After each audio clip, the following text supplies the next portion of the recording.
This is Scratch Your Own Itch, the one show that delivers the conversations that we're afraid to share, but need to. This show is all about creating a life worth living. I'm Logan Tyler Nelson, and I'm your host. So, you're going to hear conversations with creators and entrepreneurs talk about what they do, their current and past traumas, how they became who they are, and what they are truly curious about. This is the show where we talk about the things we think about a lot, but need to talk about more.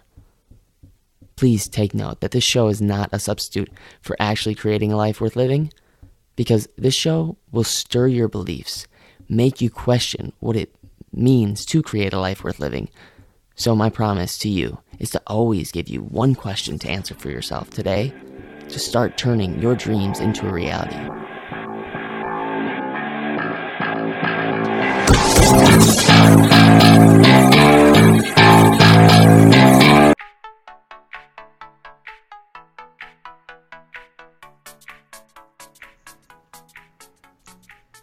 So, my curiosity question for you is, what is getting in your way from becoming the best entrepreneur you can be?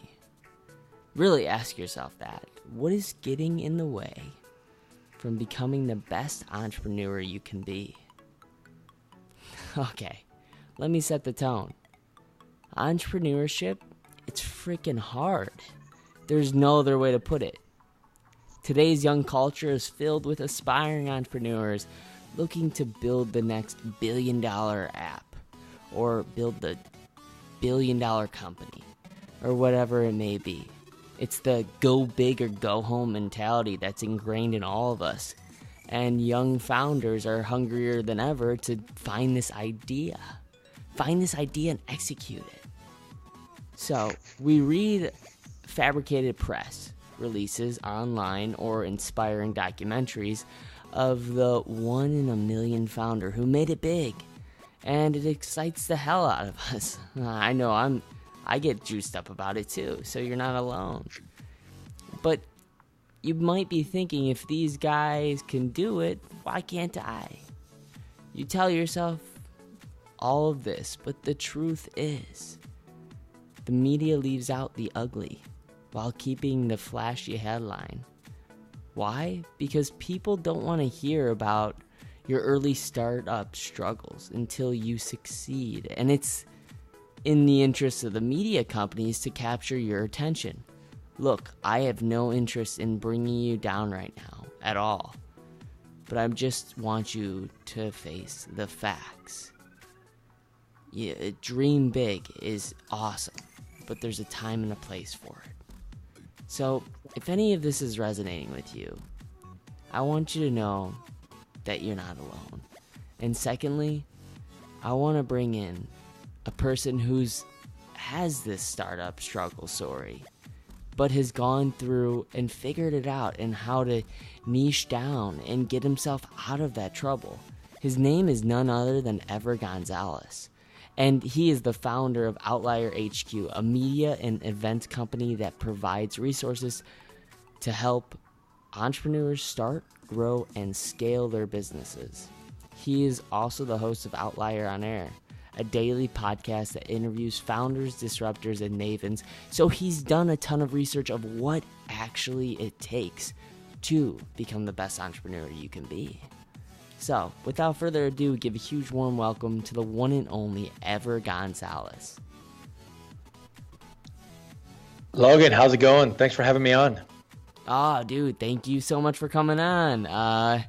So yeah, I found out about you through Jeremy Slade. Actually, I think did a speaking event with you, and then I also found out about you way before that. Actually, now that I think about it. So I just want to first off acknowledge you for your work, man, because you bringing people together is what sort of changes the world. It's not just always by having these great ideas, but actually putting them into execution. So I want to thank you for that. Well, great. Thanks. Yeah, for sure. Jeremy Slate, great guy. I'm glad that he kind of was a little bit of an introduction into Outlier and the things that we're doing.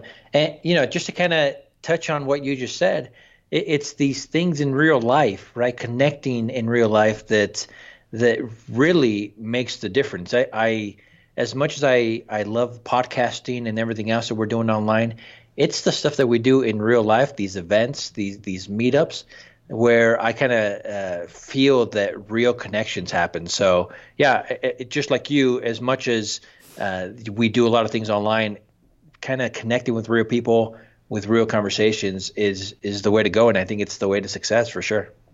Yeah. Oh man, virtual high five. Agreed. Absolutely.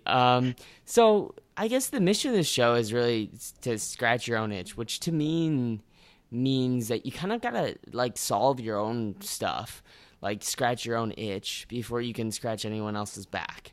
And so I like to kind of get an impression of what that means to you when you start to have to start scratching other people's backs, because let's face it, you want to make some cash. And how are you doing that right now in the world, and doing it for meaning versus just money? Yeah, well, I mean, this is actually a very important question, one that I still struggle with today. With first of all, we'll start with scratching my own itch, right? It feels like in the beginning, I didn't even know, like I had so many, so many itches, I didn't even know where to start, right? I would start on a project or a path for my company, and then I just like most entrepreneurs, I'd kind of get distracted and, oh, you know what? How about we do this? And I kind of abandoned the progress that I made with the first project, just because I was so excited about the next one.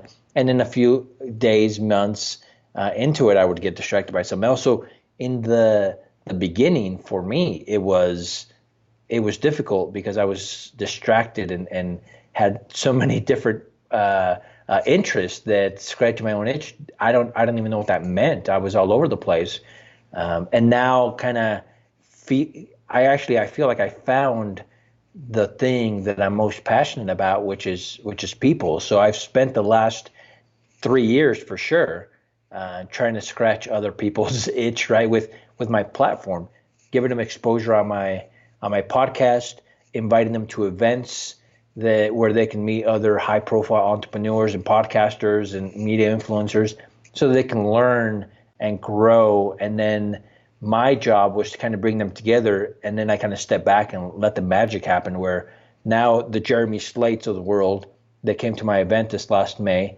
now they have a new group of fans and followers in real life, and I know that they've connected in the real world and offline, because I was able to kind of bring them together, and now my job is done, right? Whatever happens after that, good. It's icing on the cake. If they have projects that become each other's clients, now I just kind of sit back and smile because my job is done. And so, yeah, in the beginning, it was difficult for me to figure that out. Now I know exactly what it is, and what it is for me. An outlier is people and helping them start or grow or scale their businesses. Oh God, that leads me into like, what was that one thing that you think all of a sudden gave you that sort of like, whoa, this is the thing that I should be doing? Was it a sign of like, energy? Like you love people. It sounds like you're very curious about people. So, but how did you actually artfully make a business out of this? Well, it wasn't. It was messy. It wasn't artful at all. It was 2 years, 2.5 years of and basically wasting time and money. I didn't know, once we started Outlier, I didn't know what it was in the beginning. I just knew it was a fun hobby, a fun company that I wanted to start. My career has been in logistics. I understood that, right? I was good at it. Once I sold that company and started Outlier, it was like everything was open to me. And I hate buffets at restaurants because I feel I get overwhelmed. Too many good choices, too many different. Do I go with the chicken? Do I go with the steak? Do I go with the right whatever? Right? Too many things, and I don't enjoy any of it.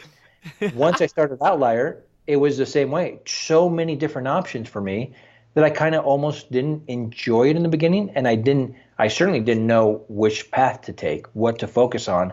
And so again, in the beginning, we had a co-working space. We were doing events, but events all over the place, not real focused. The podcast was we were bringing on cool people to talk about it.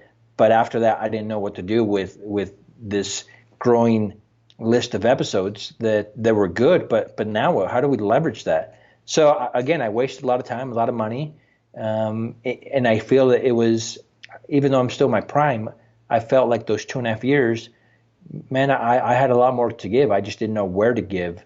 And so, yeah, it wasn't artfully, but then eventually sitting and talking to people on my show, mentors in real life, right? I don't have one mentor. I have thousands of mentors. Everybody that I meet could potentially be a mentor, right? So talking about it, trying to figure out, I felt like there was this disconnect with me and my life and Outlier. And eventually I found out that, yeah, maybe I need to focus on people. After that, everything else just kind of fell into place. Now that I focus on people, the podcast is a lot better. Now that I focus on people, I know what type of events to host. Right now that I focus on people, I know what to do with the media side of the company and how to help people with their own companies. So yeah, it was messy, and there was a lot of blood, sweat, and tears. Some friction between the wife and I, trying to figure out like what was appropriate to do as far as where to take the company.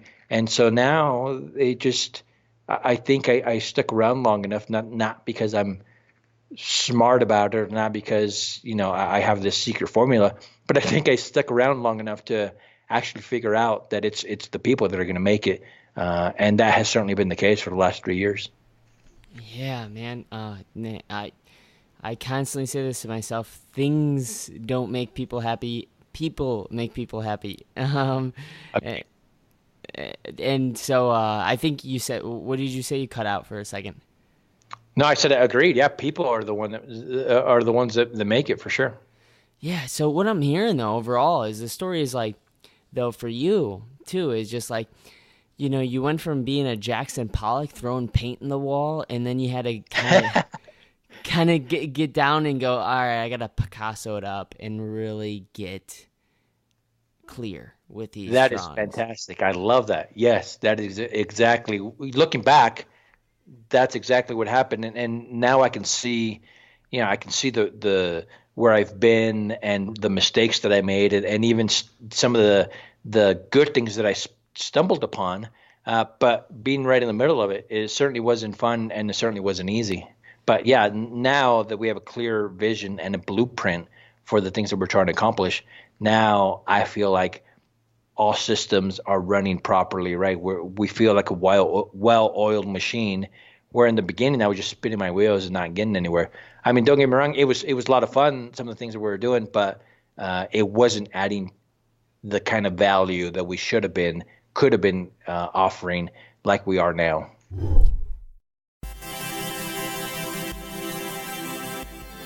Hey friends, so let me ask you real quick. Are you someone who's trying to get more visibility? Who's trying to be in front of the crowd? Well, if that's you, I want to let you know that first of all, you're not alone. Second of all, if you want to get on more podcasts, or ones that actually scratch your own itch, meaning maybe you have a book, or a business, or maybe you do speaking, or if you don't yet do speaking, maybe you can, and maybe you'd love to. Well, I put something together for you, and in this little giveaway, I'm going to show you how to pitch yourself or podcast, and how to actually be professional when you show up, so you can be the next authority in your niche, so you can start scratching your own itch. I know what it's like to build something, create something, and then there just be crickets. No one wants that. You need to be seen. You need to be heard, because you have a message to share. A message that is worthy of hearing. Podcasts nowadays, more than ever, are being consumed by people. And guess who's actually learning the knowledge that's being shared? It's podcast listeners. It gives you a license to be an authority in whatever area you really dream of being an authority in. So if this at all starts to give you a little itch to scratch, just email Logan at LoganTylerNelson.com. Again, that's Logan at LoganTylerNelson.com.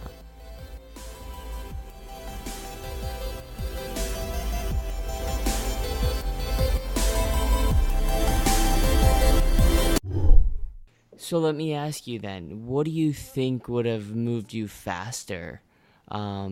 Is there a recipe you think someone can maybe bake up and get there a little bit faster without all these stumbles? Or do you think it's kind of a prerequisite? Is it the prerequisite is say, screw up, test it and be the Jackson Pollock just throwing paint at the walls and seeing what works and what sticks? Yeah, right. I mean, this is a young man's game, right? Young person's game where obviously if you have the time and the energy to kind of throw it up on the wall and see what sticks and see what you're good at and what you enjoy, then by all means do it. And by that, you're going to find the things that you can actually make money from and still feel passionate about. Right when, just like me, when you're in your mid 30s and you have a mortgage and you have kids and you have a wife to support, right? What I could have done, I enjoy the stumbling blocks that I had in my career. I enjoy, now looking back, right? I enjoy the mistakes that I made because I've learned from them.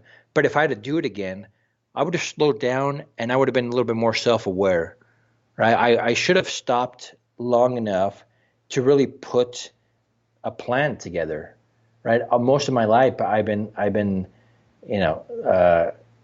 just put my head down and I go. I don't always thinking about it. I don't always think about what's next or what I should do.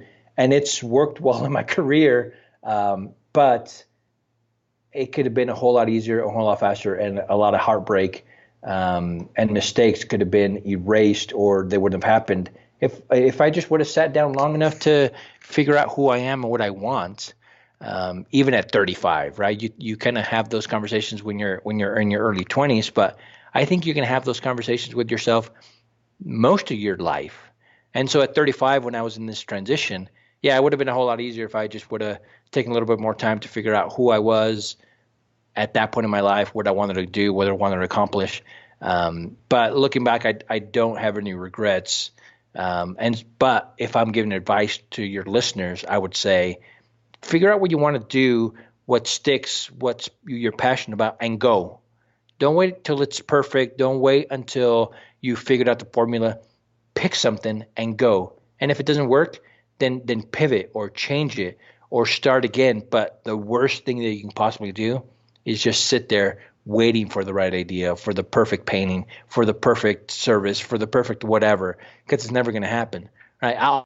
Outlier is a well-oiled machine right now, but it's not perfect, and we're going to continue to improve upon it. We're going to tweak a little bit. But I can't sit on the sidelines waiting until it's perfect. I'm in the trenches, and I'm all in for sure right now, and it's just going to get bigger and better. So, yeah, starting and picking something is a way to go for any entrepreneur. Yeah, 100%. I think, though, the conundrum happens where I see in your story, it's like, yeah, I just put my head down and I go and I just start doing things. Or I plan, I get strategic on it. So I think my question for you is, actually, I know for sure my question is, do you think sometimes hiring someone to help you with your decisions is a good idea? Or do you think like it's just to save your money and do things? Great question. And I think that it's a little bit of both, right? I think if you're stubborn and hard-headed like me, I needed to go through some of the pain in order for me to learn. But if you are in a position where you can hire a coach, or more importantly for me, and the advice that I give to a lot of the college students here at my local university that I kind of mentor, is find a group of mentors. Again, unofficial mentors. You don't have to pay them. You don't have to do any of that stuff. But find people that you trust that are a step or 10 steps ahead of you, and just learn from them and take them out to lunch and ask them questions and do all that stuff. And it doesn't have to be one single person. It can be your little group of advisors, again, unofficial. But yeah, I think if you can afford it and if you can have the time and resources to do it, yeah, absolutely. Finding a mentor, a coach to be able to kind of walk you through these things is the way to go. Right. I'm gonna be honest, and I know I have a lot of coaching, business coach buddies and life coach buddies, and for a long time I looked down on that industry just because, right? And I guess there are a lot of bad coaches, and anybody can say that they're a business coach or life coach without any experience, right? And I think they take advantage of a lot of the people that are looking for real coaches. But the handful and the good ones out there can definitely improve your life and improve your business. We just gonna have to, like everything else, find the right fit and the right one for you. So if you can do it, then you can find the right ones and ask for referrals. It can definitely leapfrog you over a lot of these stumbling blocks that are going to happen. But you can clear a lot of those with the right coach and the right mentors. That's awesome. That's such I love that. So my next question is like for you, where do you see a struggle currently happening in the field that you're in that you would like to kind of solve right now? Yeah, the struggle for me personally, or just like in the industry. Uh, Personally, because I think that honestly, like your business and you leads into both of it. Like Yeah. I see kind of like yeah. So personally, I think you got to solve it first before you can do it professionally, right? Yeah, this for me personally, and I've talked to a lot of friends, a lot of mentors about this. I struggle, right? I'm 42 right now, and I struggle with feeling like a fat cat sometimes, right? I don't feel like the young, scrappy underdog anymore. And that's what fueled me. And that's what kind of gave me purpose, right? I wanted to prove everybody wrong. I wanted to show that, hey, I can start this logistics company and make it successful. And now with Outlier, in the beginning, obviously, I didn't know anything about podcasting. I didn't know anything about events, co-working space, all that good stuff. But it was fuel in me kind of proving people wrong and showing that, hey, look, I can actually do this and not only do it, but do it well. And so now, 5 years in, 400 plus episodes, 200 plus events under our belts, it's still a struggle, and it's still something that we haven't perfected, but we're pretty good at it.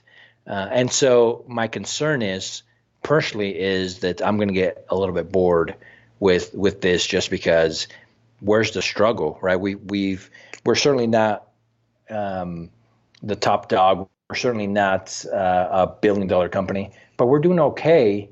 And I want to be able to continue to grow it and build it. But the last thing that I want is to be comfortable. I don't like being comfortable.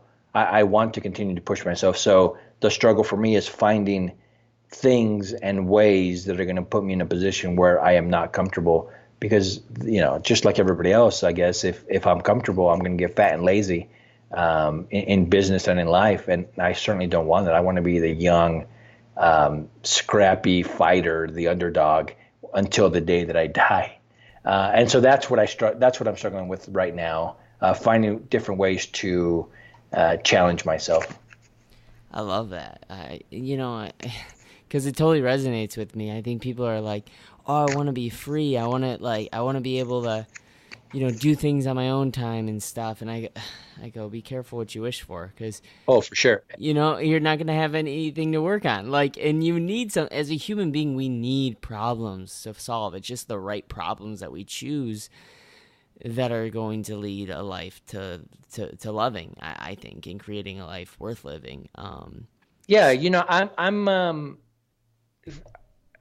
I've had this success, and I'm living a great life, right? I get to be with my children whenever I want. I get to take them to school and be at all of their games and plays and all that good stuff, and it's fantastic. But I often look and I'm like, okay, now where's the struggle? Where's the discomfort? Who's my enemy, right? Who do I need to go slay? And when I don't have those things, then it just kind of causes this little discomfort, I scare myself thinking, oh shoot, is this it? Where's my Goliath? I need to find a Goliath, and sometimes I make them up because that's what keeps me going, right? I pin there are a lot of people that I am in competition with or that I'm fighting that don't even know that I'm in competition with them or know that I'm fighting, just because I need to invent those things in order to wake up and say, okay, I'm going to go work out or I'm going to go do this because I need to slay the dragon. And a lot of these dragons are made up. And so that's what kind of keeps me happy when I am home with the kids or at their games, right? I think we all need something like that to motivate us. And so whether it's real or invented, it doesn't matter. Just go out there and find your dragon and then figure out ways to slay your own dragon. Hey, Logan Tyler Nelson here. I would so appreciate it if you took some time to hit the subscribe button. I really want to just honestly live and give. Why? Because I was told when I was young that if you're feeling down, the best way to feel better is by lifting someone up again. So in an effort to make someone feel less alone, please hit the subscribe button so the podcast has a better chance of being found and making someone feel less alone. And if you're feeling down, hey, it can help you. Know that by hitting that subscribe button, you just did someone a huge favor. So thank you for hitting that subscribe button.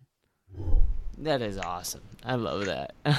So I want to go over to scratching the surface curiosity questions, where it's just to make someone feel a little less alone and also learn a little bit more about you and some takeaways that people can listen to this and actually get something that will not only inspire them to take that next step, but really give it more of a clear, okay, this is the itch now that I have to scratch for sure. So yeah, whenever you're ready, we'll go into that. Let's do it. I'm ready. Cool.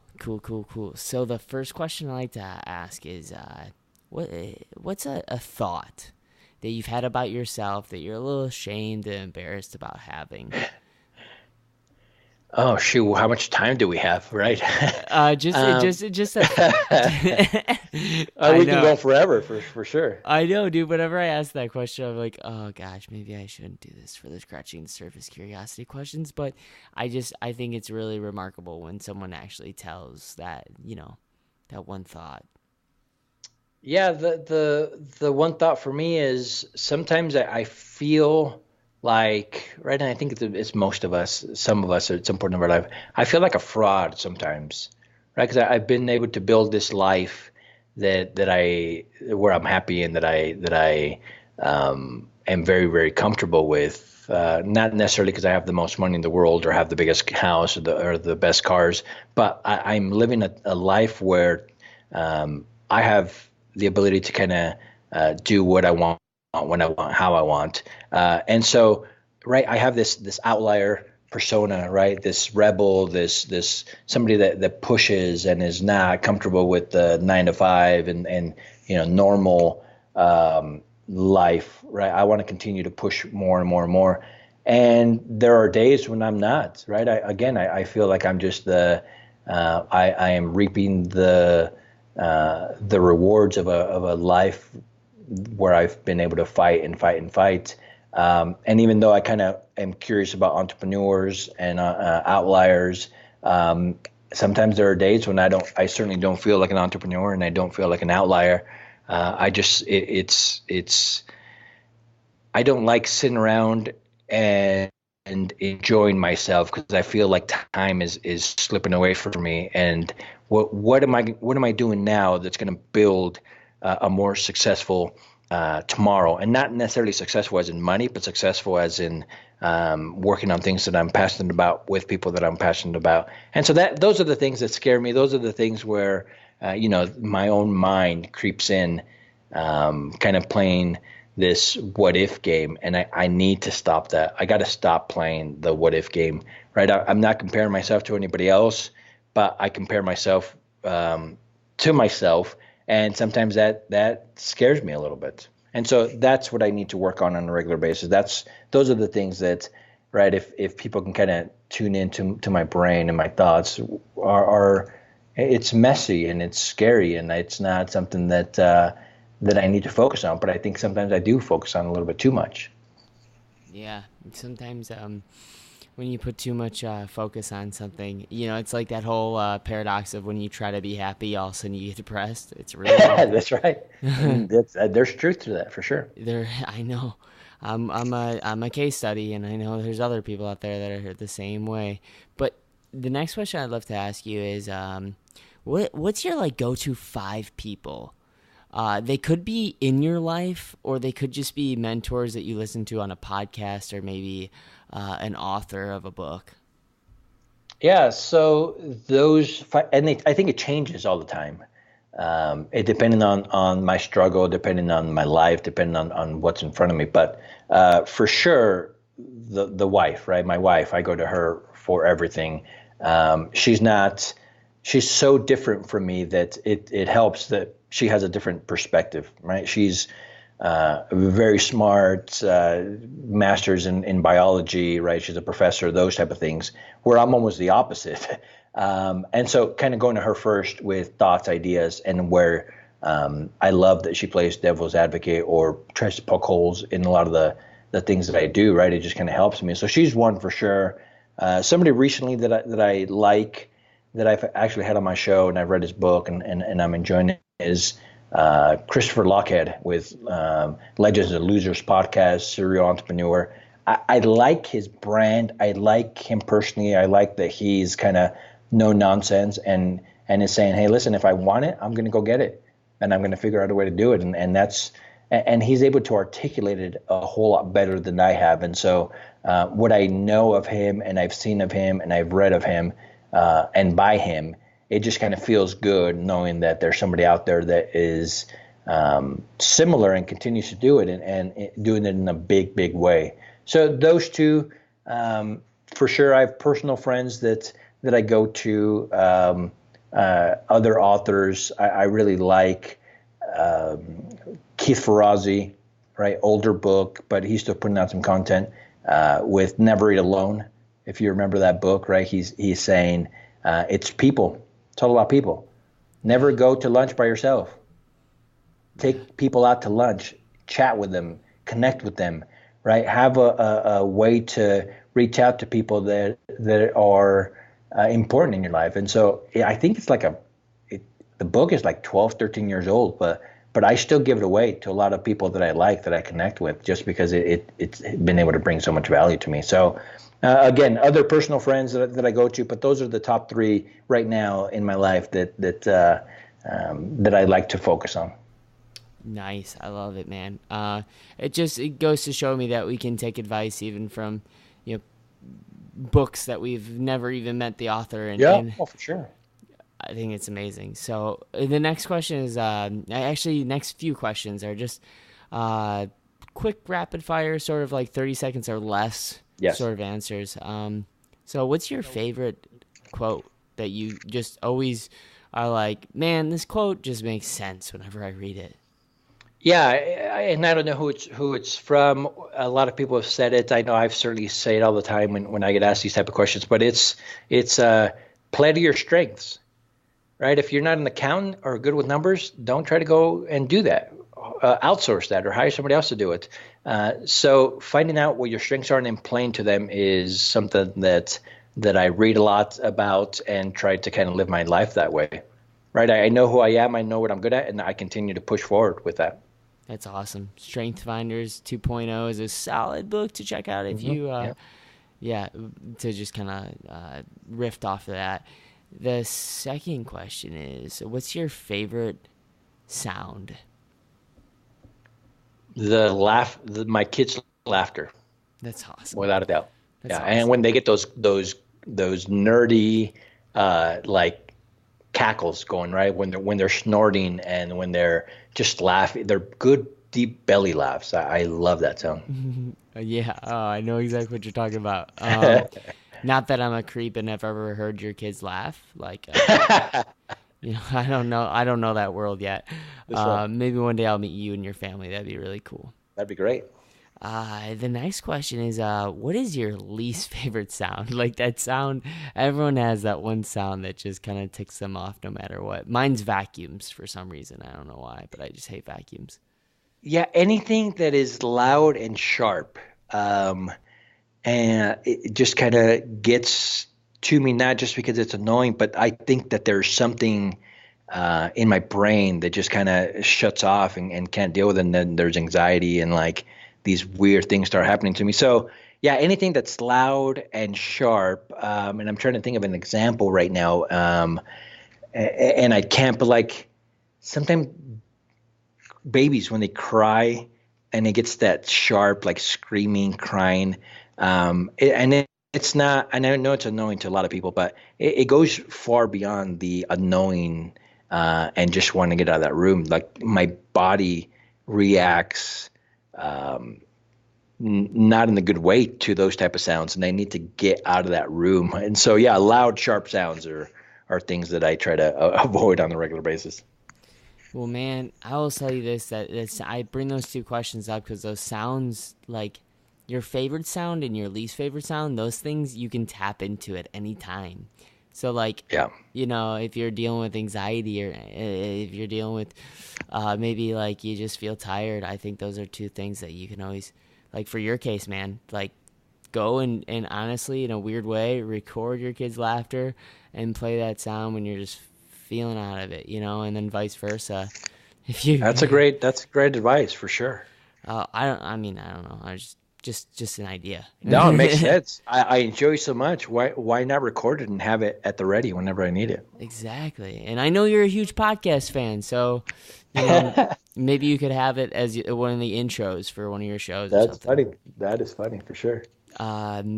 Actually, so I got two more questions for you, and then we'll round it out. The second to last question is, if you could sit down anyone and just, you know, see face to face to them, who would it be, dead or alive, and what one question would you ask them?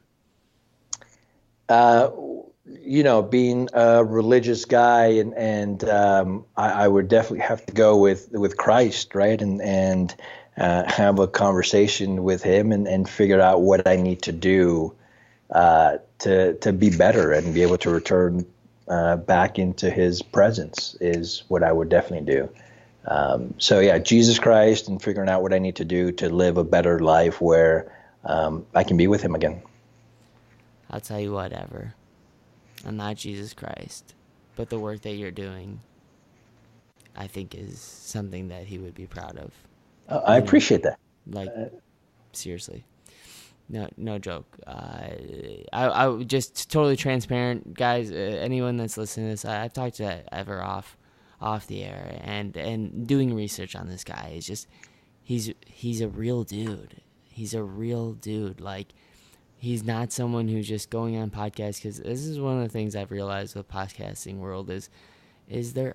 I thought it was a very raw medium, and it is. It is. It's one of the rawest forms of I think of a medium that there is, because there's not as much editing being done. But he's one of the few guests that I go, this guy makes sense. I listen to pretty much all of his podcasting on, yeah, that makes sense. Okay, yep, he's in line of who he is now, and he's not trying to be one thing one day and then another thing the other day, and he's not putting on a radio voice. So it's just it's a pleasure to have him on, and I want to give him the stage. And if you hear this person, you're like, I want to support him more in his efforts, how can anyone reach you if they were looking to do that? Yeah, so I mean, the best place to go, outlierhq.com. That's where I have all my shows, events. They can reach me there. I'm pretty easy to find online, Facebook, right? If you want to connect, I'll connect. But yeah, I'm always looking for cool people to talk to, interesting stories to have on my show, great people to kind of have and come and speak at my events as well. But yeah, so Outlier HQ, it's in the middle of a transition, so it might look a little bit sloppy, but very, very soon it's going to be top notch again. Nice. Awesome. I look forward to that. And Everman, I wish I could hang out with you for 14 more hours, but we got to let everyone go. And that's right. Well, you and I have to do it in person here very, very soon for sure. Yeah, that would be amazing.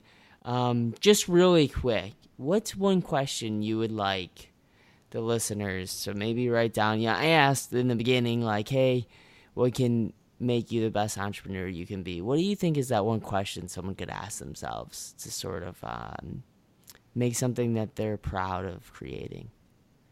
Yeah, the question they can ask themselves, I think I'd have to go with, right, being honest about their goals and their desires, right? If you can sit down and figure out your where you can bring the most value, that's what's gonna help you be successful, right? If you can help somebody else, whether it's figuring out their or their problems and being able to come up with a solution, whether it's individuals or businesses, I think that's where you can be able to find the most success. So again, figuring out who you are, what you're good at, and then being able to fill in the holes, whether you can provide those type of services for individuals or companies.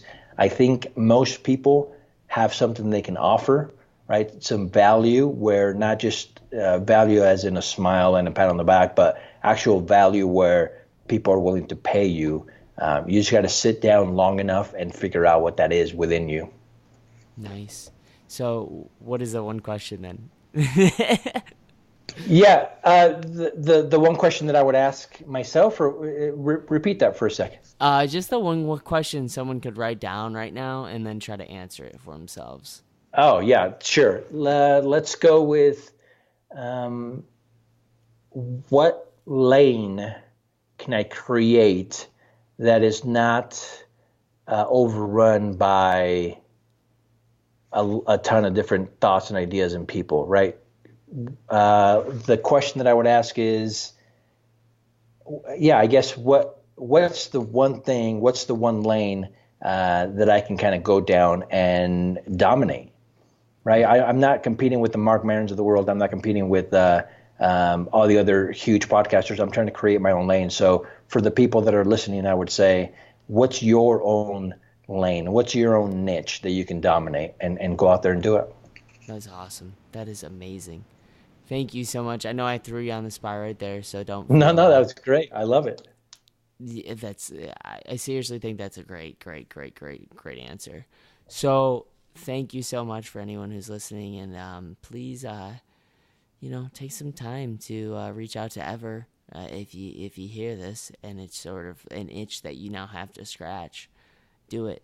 Trust me. He's got some really cool killer things going on. So we'll round it out there.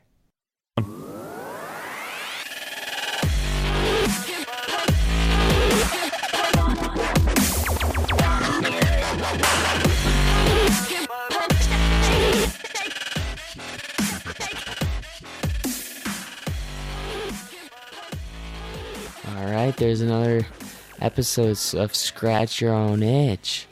Thank you so much for taking the time out of your day to support the show by listening. The biggest compliment you could ever pay me is just by sharing this, because honestly, it doesn't take much, and it feels so good when people create something and take time. And when I see someone take time to create something that really just changed my day, either made me feel less alone, maybe put a smile on my face, made me laugh, made me feel wiser, I always want to share it with the world. Because why?